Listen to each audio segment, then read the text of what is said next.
갈멜산에서 하늘에 불이 내려온 날 엘리야는 하나님의 영광을 누구보다 가까이에서 보았습니다.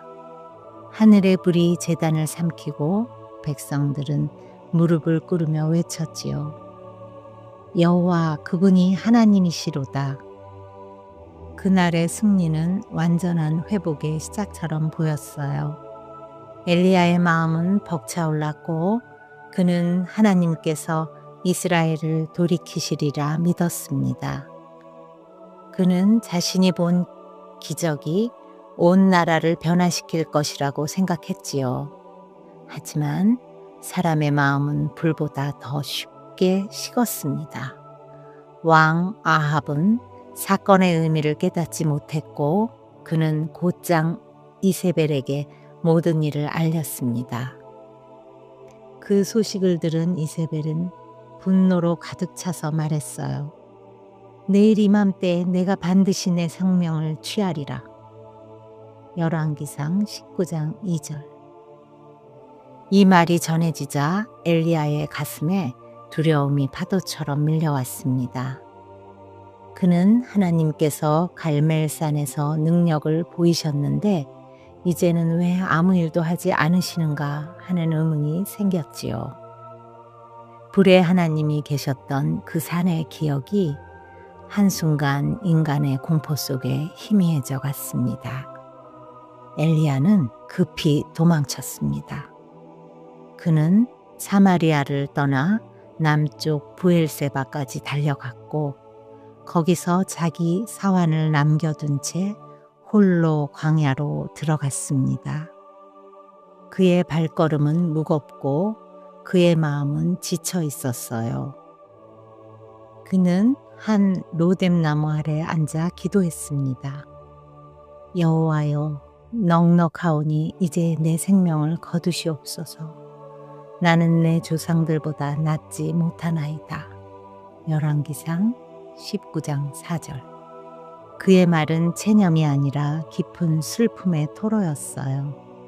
그는 자신이 더 이상 아무 의미가 없다고 느꼈습니다. 승리의 순간 이후에 찾아온 깊은 공허. 그것이 바로 엘리야의 현실이었습니다. 엘리야는 잠에 빠졌습니다. 지친 몸과 마음이 한계에 다다른 순간이었어요. 그런데 하나님께서는 그를 책망하지 않으셨습니다. 천사를 보내어 부드럽게 그를 깨우셨습니다. 일어나서 먹으라. 열왕기상 19장 5절. 그는 눈을 떠보니 숯불에 구운 떡과 물 한 병이 곁에 놓여 있었습니다.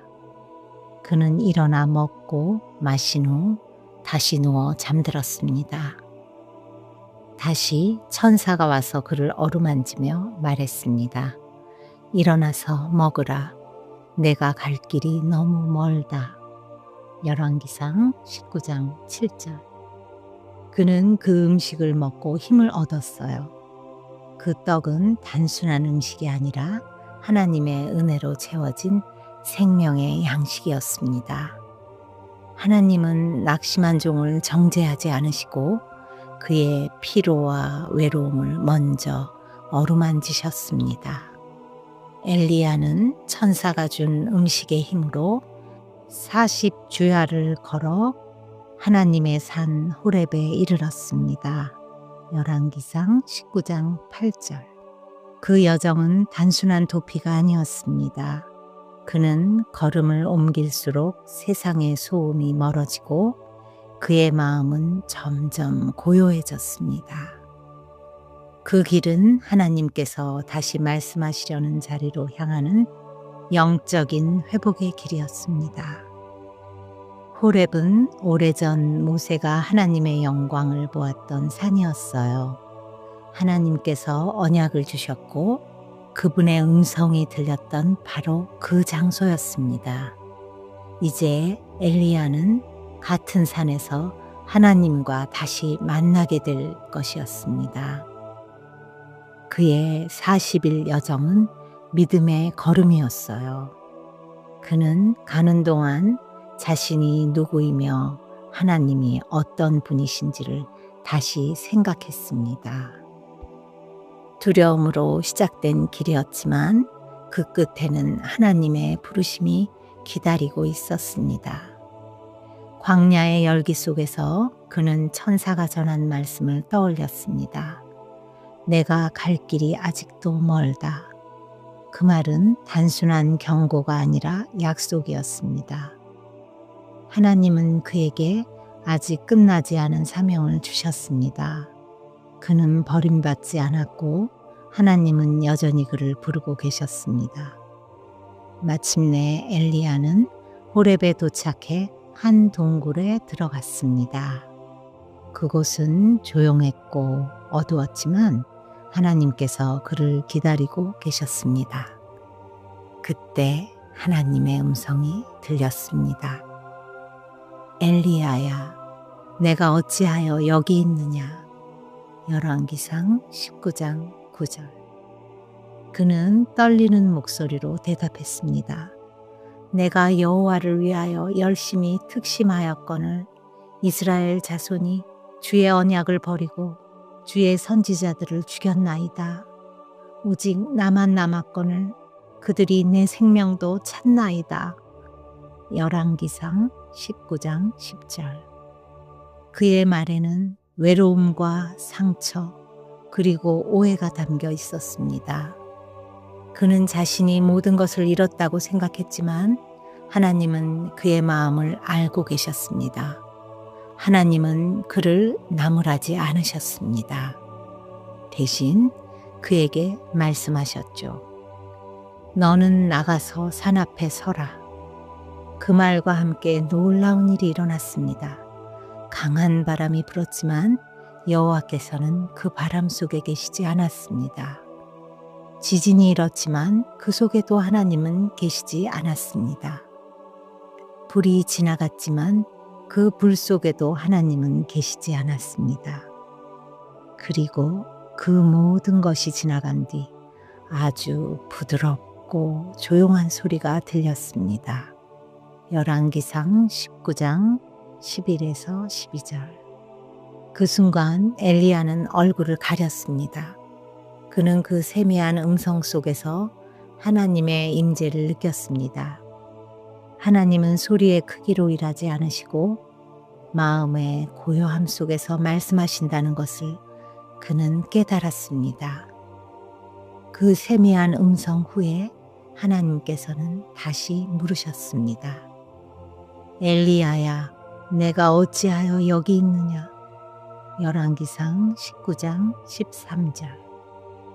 이번에는 그 질문이 책망이 아니라 위로로 들렸습니다. 하나님은 엘리야의 믿음을 새롭게 하시고 그에게 새로운 길을 주셨습니다. 너는 돌아가라. 하사엘에게 기름을 부어 아람 왕이 되게 하고 예후에게 기름을 부어 이스라엘 왕이 되게 하며 엘리사에게 기름을 부어 너 대신 선지자가 되게 하라. 열왕기상 19장 15, 16절. 하나님은 엘리야에게 알려주셨습니다. 내가 이스라엘 가운데 7,000명을 남겼으니 그들은 바알에게 무릎 꿇지 아니하고 그 입을 바알에게 맞추지 아니한 자니라.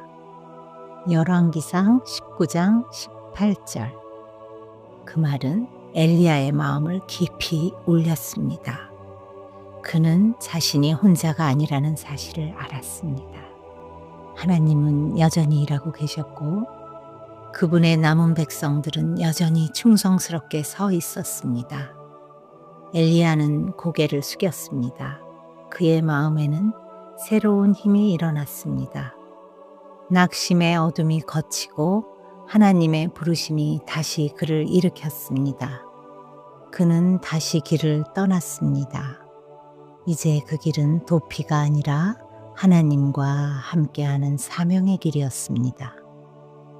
주님, 낙심한 엘리야를 버리지 않으시고 광야와 호렙에서 다시 불러주신 주님, 오늘 우리의 마음이 지쳐 있을 때에도 그 세미한 음성으로 말씀해 주소서.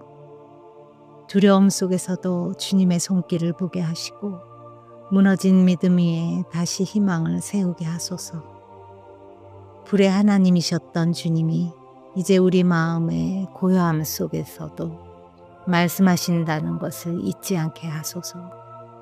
여호와 그분이 하나님이시로다. 이 고백이 다시 우리의 입술에서 흘러나오게 하소서. 예수님의 이름으로 기도드립니다. 아멘.